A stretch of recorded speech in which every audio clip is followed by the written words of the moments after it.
Right now, someone you know is hiding in their car eating an entire sleeve of Oreos, and they have no idea why they're doing it. Secret eating isn't about willpower. It's not about being bad. It's about something way deeper happening in your brain, and honestly, once you understand it, a lot of your own weird food behaviors are going to make a lot more sense. Look, we've all been there in some form. Maybe you've eaten standing at the counter, so it doesn't count.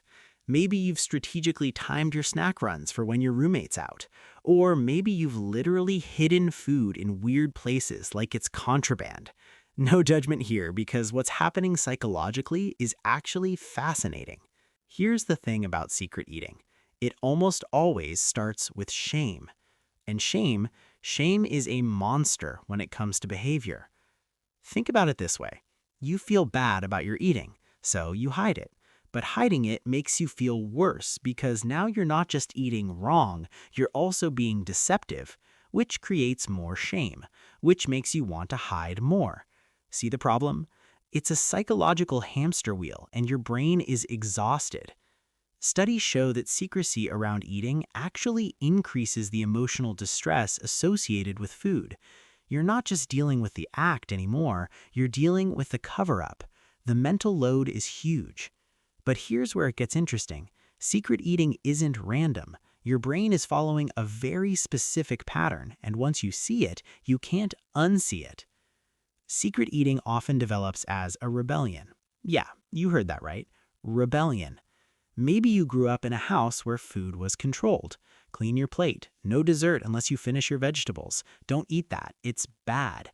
And your brain filed that away as someone else gets to decide what I eat. Fast forward to adulthood, you're making your own money, buying your own groceries, but that psychological dynamic is still there. So secret eating becomes this act of reclaiming autonomy. It's your brain saying, actually, I'm in control now. Except, plot twist, you're not really in control if you're hiding in your pantry at midnight feeling guilty about it. This is called reactance in psychology. When we feel our freedom is threatened, we do the exact opposite of what we're supposed to do, even if the only person threatening that freedom anymore is ourselves. Wild, right? Now let's talk brain chemistry, because this is where secret eating gets its hooks in deep. When you eat, especially when you eat something sweet or fatty or salty, your brain releases dopamine.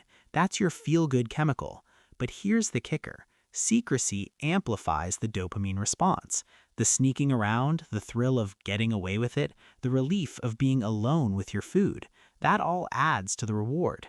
Your brain isn't just getting a hit from the food, it's getting a hit from the entire experience, which means secret eating can become genuinely addictive in a neurological sense.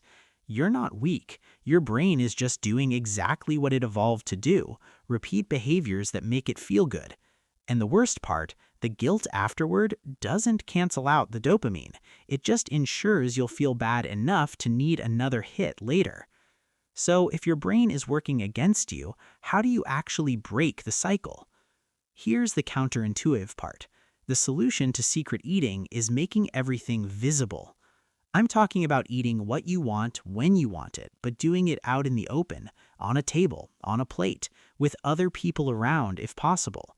Because secrecy requires shame to survive. The moment you remove the secrecy, the shame starts losing its power. Research on eating disorders shows that one of the most effective interventions is simply normalizing eating behaviors. When you stop categorizing foods as good or bad, when you stop hiding, your brain stops treating food like forbidden treasure. This doesn't happen overnight. Your brain has years of wiring telling you that certain foods need to be eaten in secret.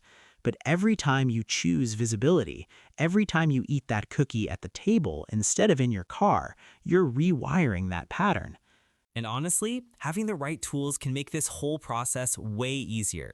That's why I'm excited to tell you about today's sponsor, Cal AI. And if you're looking to make this year different, this is perfect timing. Look, one of the biggest barriers to normalizing your relationship with food is the mystery around it.